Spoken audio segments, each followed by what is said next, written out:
La vieille bibliothèque baignait dans la lueur chaude du soleil couchant. Des particules de poussière dansaient dans les rayons obliques de lumière qui perçaient les hautes fenêtres. L'odeur du parchemin vieilli et des livres reliés de cuir flottait dans l'air, témoignage d'innombrables histoires conservées à l'intérieur. Pourtant, un silence troublant imprégnait les salles sacrées. Ce n'était pas un silence né de la paix, mais de l'anticipation. Ce soir, quelque chose était différent. Une tension palpable flottait dans l'air, aussi tangible que la poussière. Les murmures, généralement consacrés à des légendes oubliées et à des débats académiques, laissaient maintenant entendre quelque chose d'autre, quelque chose de troublant, quelque chose à propos de la chute de la nuit. Les rumeurs circulèrent dans l'académie depuis des semaines, se propageant comme une traînée de poudre parmi les étudiants et les professeurs. Des histoires d'une organisation obscure, de savoirs interdits et d'étudiants disparaissant dans la nuit alimentèrent les conversations. Chu Yuxian essayait de les écarter comme de simples histoires, des contes pour effrayer les nouveaux venus. Mais la peur dans les yeux de ses camarades érudits en disait long sur l'impact de ces rumeurs. La bibliothèque, cœur du savoir et refuge pour les esprits curieux, semblait entachée par ces murmures incessants. Le silence, habituellement apaisant, amplifiait son anxiété, chaque craquement de plancher résonnant comme un avertissement.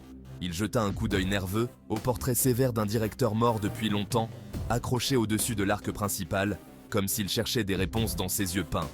Les yeux du directeur semblèrent le suivre, jugeant chacun de ses mouvements, ajoutant à son malaise. Chu Yuxian aspirait au confort familier de ses livres, à l'évasion qu'ils offraient dans des mondes inconnus et fascinants. Mais ce soir, même les mots semblaient se brouiller sous ses yeux, refusant de lui offrir le réconfort habituel. Il était sur le point de faire ses affaires et de fuir cette tranquillité inquiétante, cette atmosphère lourde de mystère, lorsqu'une voix douce brisa le silence, le tirant de ses pensées sombres. C'était le professeur Lin, l'historienne estimée, connue pour sa sagesse et sa bienveillance, sa présence aussi apaisante que l'odeur des vieux livres, apportant un semblant de normalité dans ce chaos. Vous semblez troublé, jeune Chu. Le poids du savoir peut être lourd à porter, surtout en ces temps incertains. Chu Yuxian hésita, ne sachant pas s'il devait faire part de ses angoisses à l'estimé professeur. Mais quelque chose, dans ses yeux bienveillants, une profondeur de compréhension qui transcendait le simple discours académique, l'encouragea à parler. Il exprima ses craintes, sa voix un torrent feutré sur fond du silence de la bibliothèque. Le savoir est un pouvoir, Chu Yuxian, mais c'est aussi une responsabilité.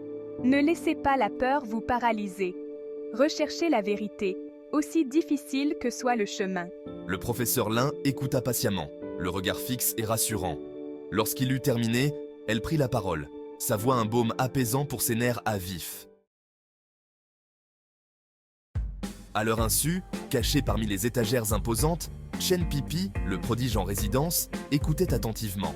Il était toujours à l'affût de conversations intéressantes, cherchant des indices sur les pensées et les faiblesses de ses camarades. Il griffonnait furieusement dans un carnet, le front plissé par la concentration. Chaque mot était soigneusement choisi, chaque phrase une critique acérée. Il était connu pour son esprit vif et sa plume encore plus rapide, laissant souvent des critiques anonymes du travail de ses camarades de classe cachés dans les rayons. Ses notes étaient devenues légendaires, redoutées par certains, admirées par d'autres. Chen Pipi se nourrissait de défis intellectuels, son esprit un tourbillon d'idées. Il passait des heures à lire, à écrire, à réfléchir, toujours en quête de la prochaine grande révélation. Pourtant, ces derniers temps, un sentiment de frustration le rongeait. Il se sentait piégé dans une routine, ses critiques n'ayant plus l'impact qu'elles avaient autrefois. Ces critiques, bien que perspicaces, restaient lettres mortes. Il avait l'impression de parler dans le vide, ses mots se perdant dans l'indifférence générale. Il aspirait à un adversaire digne de ce nom, quelqu'un capable d'égaler son intelligence, quelqu'un capable de le pousser dans ses derniers retranchements. Il rêvait de débats passionnés, de joutes verbales où chaque mot serait une arme. Il jeta un coup d'œil en direction de Chu Yuxian et du professeur Lin, un éclair d'agacement traversant ses traits. Chu Yuxian, avec ses angoisses constantes, et le professeur Lin, avec sa sagesse tranquille, ne pouvaient pas combler ce vide. Il respectait la sagesse du professeur Lin, mais les angoisses de Chu Yuxian lui semblaient mélodramatiques. Il avait besoin de plus, de quelque chose de plus stimulant, de plus engageant. Il aspirait au jour où il pourrait se livrer à une bataille d'esprit avec quelqu'un qui ne s'effondrerait pas sous la pression. Un jour où il trouverait enfin un égal, quelqu'un qui pourrait comprendre et répondre à la profondeur de ses pensées. Pendant ce temps, loin des murmures feutrés de la bibliothèque, Ning Ke était engagé dans un tout autre type de lutte. Une lutte qui demandait non seulement de la force physique, mais aussi une volonté de fer. Se remettant de ses blessures, il trouvait la force de continuer. Il s'entraînait sans relâche avec son fidèle garde du corps et confidente, Sang Sang. Ensemble, ils formaient une équipe inébranlable. Leur lien, forgé dans le feu des épreuves et mis à l'épreuve à maintes reprises, ne faisait que se renforcer avec chaque défi surmonté. Était plus fort que le sang, un lien indéfectible. Ning Ke, connu pour sa résistance et son esprit inébranlable, se surpassait.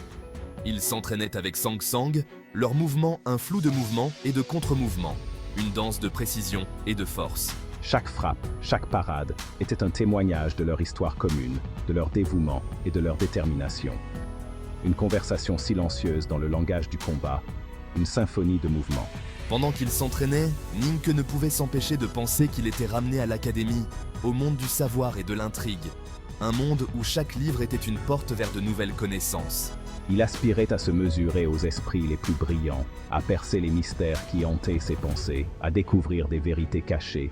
Il savait que le chemin qui l'attendait serait semé d'embûches, de défis à suivre, prêt à l'affronter avec courage et détermination.